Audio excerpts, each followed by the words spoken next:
So ideally, if you want to pair your Oraimo FreePods 4 with your Android phone, all you have to do is make sure the FreePods are inside the case, make sure Bluetooth is enabled on your Android phone, and then simply open the case next to the phone, give it a couple of seconds, and you should see this pop-up.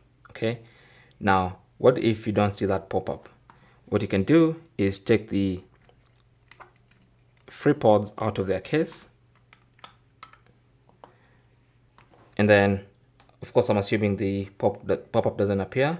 You want to go directly into the Bluetooth settings of your Android phone. So go to Bluetooth and it should start scanning for devices, and in the available devices you should see Oraimo FreePods 4. You can tap on that, and then it's going to ask you the request to pair as usual, like any other Bluetooth device. And that's the other way you can pair your Oraimo FreePods 4 with your Android phone, just in case the pop-up doesn't appear. Thanks for watching. Comment and questions down below, and good luck.